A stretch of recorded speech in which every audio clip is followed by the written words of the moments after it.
Don't look back. दिसंबर की 20 तारीख थी। नैनीताल के घने जंगलों के बीच बने एक पुराने ब्रिटिश कालीन बंगले में रिया शिफ्ट हुई थी।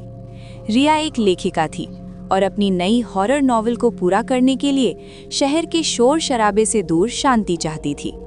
वो बंगला बहुत खूबसूरत था, लेकिन वहाँ एक अजीब सी ठंडक हमेशा रहती थी, भले ही हीटर ऑन क्यों ना हो। 21 दिसंबर की सुबह जब रिया सोकर उठी तो उसे अपने मुख्य दरवाजे पर एक गिफ्ट बॉक्स मिला। उस पर कोई नाम या पता नहीं था, बस लाल रंग के रिबन से बंधा था। रिया को लगा शायद मकान मालिक ने भेजा होगा। उसने बॉक्स खोला। अंदर एक सेंटा क्लॉज का मुखौटा था, लेकिन वो प्लास्टिक का साधारण मुखौटा नहीं था। वो किसी जानवर की खाल जैसा महसूस हो रहा था। उसकी दाढ़ी के बाल असली लग रहे थे और गालों पर जो लाल रंग था वो सूखे हुए खून जैसा महक रहा था।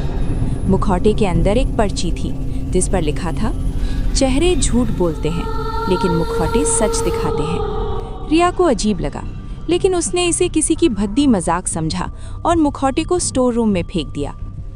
उस रात रिया को नींद नहीं आई।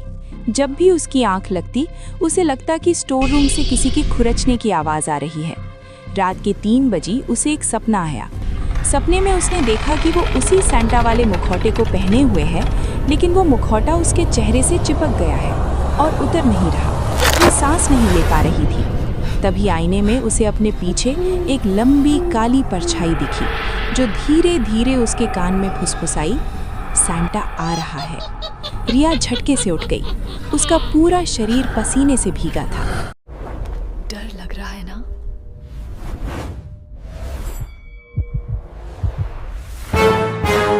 23 दिसंबर की सुबह रिया ने किचन में जाकर देखा तो डाइनिंग टेबल पर एक और गिफ्ट बॉक्स रखा था।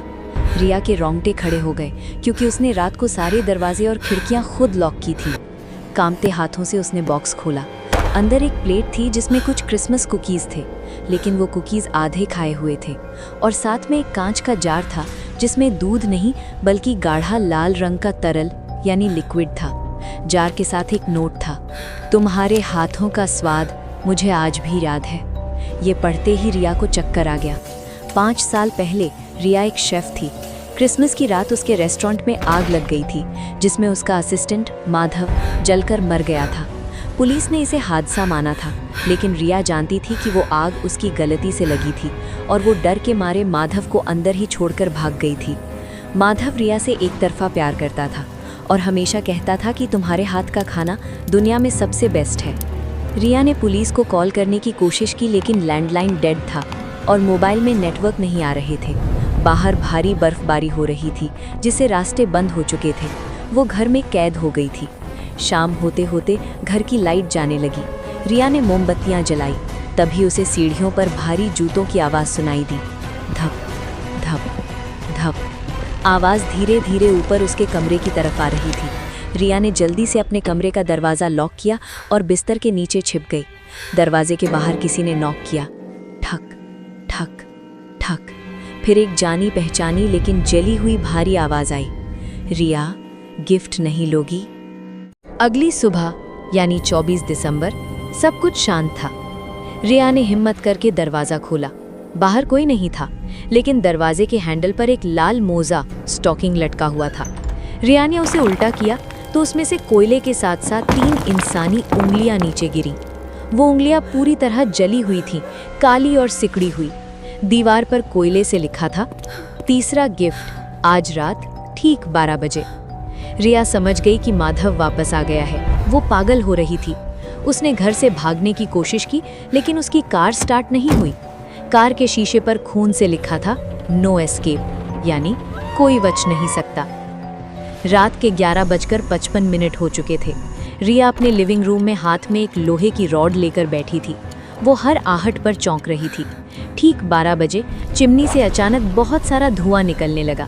धुएं में जलते हुए मांस की भीषण बदबू थी। आग बुझ गई और चिमनी के अंदर से एक हाथ बाहर आया। वो हाथ पूरा जला हुआ था, मांस हड्डियों से लटक रहा था। धीरे धीरे एक इंसान चिमनी से रेंगते हुए बाहर निकला। उसने सेंटा क्लॉज के कपड़े पहने थे, लेकिन वो कपड़े जले हुए थे और त्वचा से चिपके हुए थे। उसका चेहरा पहचान में नहीं आ रहा था, क्योंकि वहाँ सिर्फ जली हुई काली खाल और सफ़ेद दांत थे। वो सैंटा खड़ा हुआ। उसकी हाइट असामान्य रूप से लंबी थी। उसने अपनी झोली से एक बड़ा बॉक्स निकाला और रिया की तरफ बढ़ा। रिया चीखी और उस पर रॉड से हमला किया, लेकिन रॉड उसके जले हुए शरीर में धंस गई और उसे कोई फर्क नहीं पड़ा। सैंटा ने हंसते हुए कहा, माधव ने कहा था ना, वो हमेशा तुम्हारे साथ रहेगा। उसने रिया का गला पकड़ लिया। उसका हाथ अंगारे जैसा गर्म था। रिया की त्वचा जलने लगी, वो तड़पने लगी। सैंटा ने वो बड़ा बॉक्स खोला। बॉक्स के अंदर आग धधक रही थी। उसने कहा, तुमने मुझे आग दी थी, अब मैं तुम्हें आग दूंगा। 26 दिसंबर को जब बर्फ हटी और पुलिस बंगले पर पहुंची तो उन्हें वहां कोई नहीं मिला। घर का दरवाज़ा अंदर से लॉक था। लिविंग रूम में क्रिसमस ट्री सजा हुआ था। उसके नीचे बहुत सारे गिफ्ट्स रखे थे। पुलिस को फायरप्लेस के पास एक बड़ा सा बॉक्स मिला। बॉक्स बहुत खूबसूरती से पैक किया गया था। जब पुलिस ने बॉक्स खोला तो उनकी चीखें निकल गईं। बॉक्स के अंदर रिया थी, लेकिन वो जिंदा नहीं थी। उसका पूरा शरीर भुना हुआ था, जैसे किसी टर्की को क्रिसमस डिनर के लिए पकाया जाता है। उसके मुंह में एक सेब ठूसा हुआ था और हाथों में वही कुकीज़ वाली प्लेट थी। दीवार पर खून और कालिक से एक आखिरी मैसेज लिखा था, merry Christmas, dinner is served, Madhav. Police को माधव की लाश कभी नहीं मिली, लेकिन कहते हैं कि उस बंगले में आज भी हर क्रिसमस की रात जलने की बदबू आती है और किसी के भारी जूतों की आवाज़ सुनाई देती है।